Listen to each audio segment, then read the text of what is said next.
নাইলে আমাদের আমার আমার যুক্তিতে বুঝেই আসে না, আমাদের পরে কোনো উম্মত নাই না আছে? আমাদের নবীর পরে কোনো নবী আছে? হ্যাঁ, নাইলে আপনারা কেন স্লোগান দেন নবীর পরে নবী নাই, সংসদে আইন চাই? কেন স্লোগান দেন? আমাদের নবীর পরে তো কোনো। তাইলে আল্লাহকে যদি প্রশ্ন করি, আল্লাহ কোরআন তো দেখি, ওয়ালিল্লাহি জুনুদুস সামাওয়াতি ওয়াল আরদ, জমিন আসমানের সমস্ত সৃষ্টি আপনার সৈনিকের অন্তর্ভুক্ত। আর আল্লাহ একটাকে হুকুম দেন না, আমাদের পরে নবীর পরে তো নবী নাই, আমাদের পরে উম্মত নাই, এই সৈনিক বসায় বসায় খাওয়াইতেছেন, কারণটা কি? পাঠান না ফিলিস্তিন, একদলকে পাঠান, একদল পাঠাই দিলে তো হয়। কিন্তু আল্লাহ তো আমাকে বলে আমি পাঠাই, তো পাঠাই কি করা? তরিকা বাদ দিলাম, আদর্শ বাদ দিলাম, আদর্শ বাদ দিলাম। ওরা তো ডেলি 100 বার আমাকে আল্লাহ বলেও ডাকে না, বক্ত করে আমারটা সব। শুক্রবার 100 বার আমার বন্ধুর দুরুদ পড়ে না। আমি তো তোমাদেরকে ইজ্জত করছিলাম বন্ধুর খাতিরে, নাহলে তোমাদেরকে এত বড় সম্মানে ভূষিত করবো তো করবো কেন? কুদরতি হাতে আমি তোমাদেরকে বাছাই করবো তো করবো কেন? তোমাদের মাথায় শ্রেষ্ঠত্বের মুকুট দিব তো দিব কেন? কুনতুম খায়রা উম্মার ঘোষণা দিব তো দিব কেন? তোমাদেরকে আমি আমার জন্য পছন্দ করবো তো করবো কেন? সুহাদা আলান নাস, কিয়ামতের দিন আল্লাহ নিজের জন্য আমাদেরকে পছন্দ করছেন। আমি কেন তোমাদের জন্য, তোমাদেরকে আমার জন্য পছন্দ করব? এরা তো আমার বন্ধুর উপরে দুরূদ পড়ে না। যুবক তো নবীর স্টাইলে চুল কাটে না, মা বোনরা ফাতেমার স্টাইলে সাজে না, সব বাদেই দিয়া দিলাম। আল্লাহ তো আমাকে অভিযোগ করে সবকিছু বাদ, ডেলি আমি 5 বার ডাকি, তাও যদি আসতো 80%ই তো আসে না। আরে 50%ও যদি আসতো, অর্ধা অর্ধিও যদি আসতো, তাইলেও তো আমার মনকে বুঝাইতে পারতাম। 80%ই তো আসে না। ফ্যাক্টরিওয়ালা তো ফ্যাক্টরিতে নামাজে পড়ে না, মেইলওয়ালা তো মেইলে পড়ে না, বাজারওয়ালা তো বাজারে পড়ে না, হাটওয়ালা তো হাটে পড়ে না, দোকানদার তো দোকানে পড়ে না, অফিসওয়ালা তো অফিসে পড়ে না, আদালতওয়ালা তো আদালতে পড়ে না, খ্যাতওয়ালা তো খ্যাতে পড়ে না। অথচ খ্যাতে যদি নামাজ পড়তো, তাহলে ওর জন্য আল্লাহর মাগফিরাত, জান্নাত ওয়াজিব হইতো, ওয়াজিব, অবধারিত। হাদিসে আছে, খ্যাতওয়ালা যখন আজান শোনে, আর খ্যাতের আইল বলে না লাইল বলে গাজীপুরে? হ্যাঁ, লাইল, ঠিক না? কোন জায়গায় আইল বলে। খ্যাতের লাইলে যদি ও গামছা বিছায় দাঁড়ায় যেত, আল্লাহ ফেরেশতাদেরকে ডাইকা দেখাইতো, কি করে রে? নামাজ পড়ে। কার ভয়ে? আমার ভয়ে। আপনার ভয়ে? কি চায় নামাজ দ্বারা? কয় জান্নাত। আমি ভয় থেকে নিষ্কৃতি দিলাম, ওকে মাফ করে দিলাম, জান্নাত লেখা দিলাম, তোমরা সাক্ষী থাইকো। খেতালা যদি খেতে দাঁড়াইতো, খামারওয়ালা যদি খামারে দাঁড়াইতো, মা বোনরা যদি ঘরে পড়তো, বাড়িওয়ালা যদি বাড়িতে পড়তো। আল্লাহ তো ডেলি 5 বার ডাকে। শুধু আল্লাহ তো ডাকে না, রহমানও ডাকে, রহিমও ডাকে, মালিকও ডাকে, কুদ্দুসও ডাকে, সালামও ডাকে, মুমিনও ডাকে, মুহাইমিনও ডাকে, আজিজও ডাকে, জব্বারও ডাকে, মুতাকাব্বিরুল খালিকুল বারিউল মুসাব্বিরুল গফফারুল কফারুল ওয়াহাবুর রাজ্জাকুল ফাত্তাহুল আলিমুল কাবিদুল বাসিতুল খাফিদুর রাফিউল মুইসুল মুতিল্লুস সামিউল বাসিরুল হাকামুল আদলুল লতীফুল খাবীরুল হালিমুল আযীমুল গফুরুল শাকুরুল আলিকুল কবীরুল হাফিজুল মুকিতুল হাসিবুল জলিলুল করিমুল রাকিবুল মুজিবুল ওয়াসি আল হাকিমুল ওয়াদুদুল মজিদুল বাঈতুশ শাহীদুল হকুল ওয়াকিলুল কবিয়ুল মতিনুল ওয়ালিগুল হামিদুল মুসি আল মুবদি আল মুঈদ আল মুহয়ি আল মুমীত আল হাইয়্যু আল কাইয়্যুম আল ওয়াজিদ আল মাজিদ আল ওয়াহিদ আল আহাদ আল সামাদ আল কাদির আল মুক্তাদির আল মুকদ্দম আল মুআক্খার আল আউয়াল ওয়াল আখির আল তাহির ওয়াল বাতিন আল ওয়ালি আল মুতাওয়ালি আল বাররু তাওয়াব আল মুনতাকিম আল আফু আর রউফ মালিক আল মুলক যাল জালালি ওয়াল ইকরাম আল মুকসিত ওয়াল জামি ওয়াল গনি ওয়াল মুগনি আল মানি আদ দার আল নাফি আল নূর আল হাদি আল বদি ওয়াল বাকি আল ওয়ারিস ওয়াল রশিদ আস সাবুর জাল্লে জালালু 99 পদের মালিক আল্লাহ ডাকে, তারপরও আসে না। এদেরকে সাহায্য করে তো করে কি করে?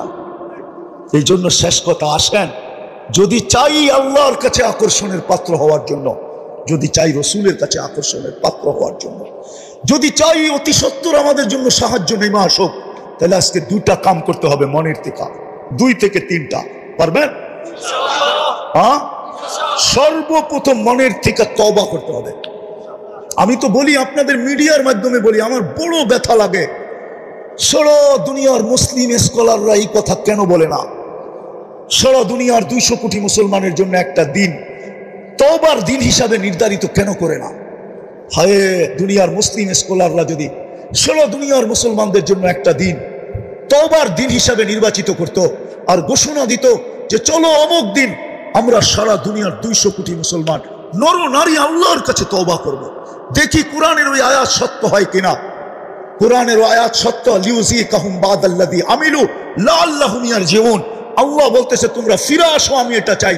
হাদিসে কুদসি আছে, ইন তাবু ফানা হাবিবুহুম, তোমরা ইউটার্ন নিতে দেরি, তওবা করতে দেরি, আমি তোমাকে বন্ধু, তোমাদেরকে বন্ধু বানায়া দিতে দেরি করব না। তারপরে আমার ঘোষণা আসবে, মান আদালি ওয়ালিয়ান আযানতুহু লিল হারব, আমার বন্ধুদের সাথে যে লড়বে সে আমি বন্ধুদেরকে লড়তে দিব না।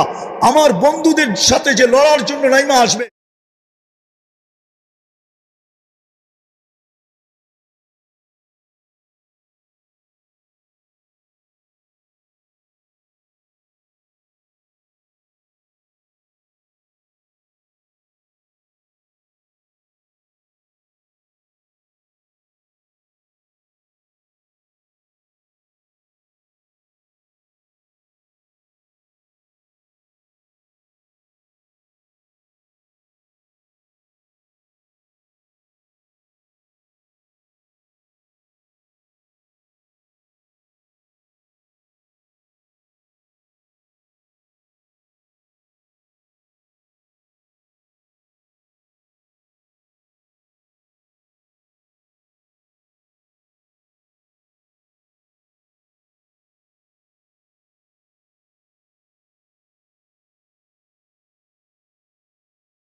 নারাজ হয়ে গেলেন কিনা।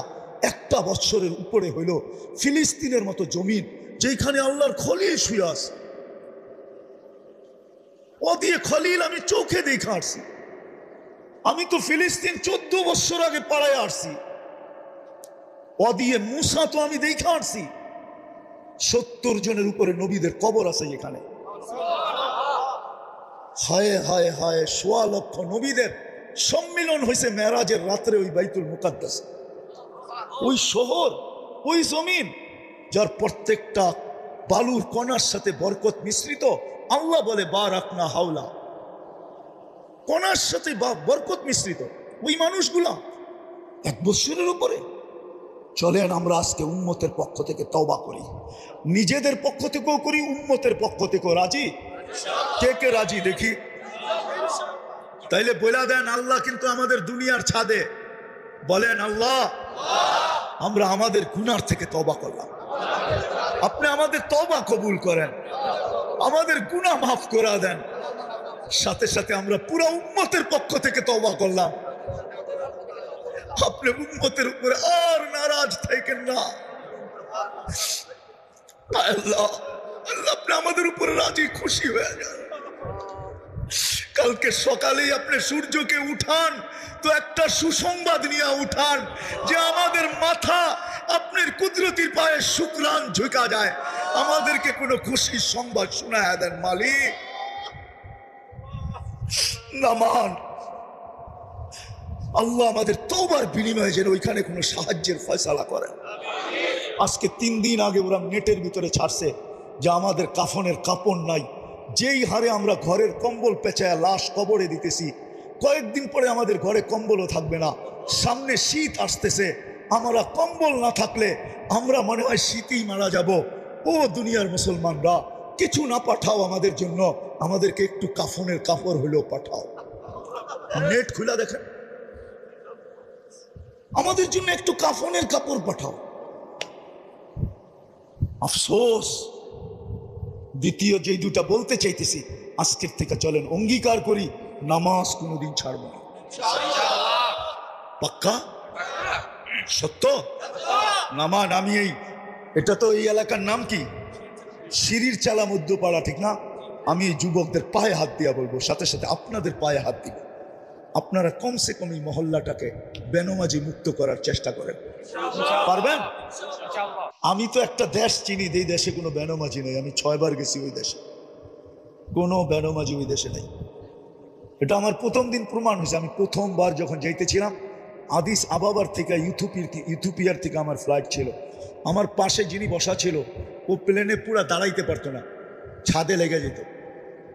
প্লেন একটু নিচা থাকে না, লাগেজ লুগেজ বলার পরে তো মাথা উঁচা করতে পারতো না, এরকম লম্বা। আর মাশাআল্লাহ কালো তো এরকম কালো, আফ্রিকার মানুষ তো চাঁদের, আফ্রিকার মানুষ কালো। তো আমি কথা বলতে বলতে ওরে নামাজের সময় চলে আসছে, আমি নামাজের কথা বলছি, তো ও হাসি দিয়া বলে মুসলমান নামাজ পড়ে না, তুমি এই কথা বিশ্বাস করলা কি, ধারণা করলা কি করে যে মুসলমান আর নামাজ পড়বে না? দেখলাম নামাজ পড়লো প্রথমবার। তো আমার দাওয়াত ছিল ওর বাড়িতে, তো নামাজের সময় আমি গেলাম, তো বললো চলো আগে নামাজ পড়ে নি, পরে খাবো। তারপরে আমি 6 বারে ওদেরকে পরীক্ষা করছি, বিলকুল টপ টু বাটন, প্রেসিডেন্ট থেকে নিয়া, সেনাপ্রধান থেকে নিয়া, নিচের আমলা পর্যন্ত একজনও পাই নাই নামাজের আজান কানে ঢুকছে আর বলছে নামাজ আগে কাজ পড়ে।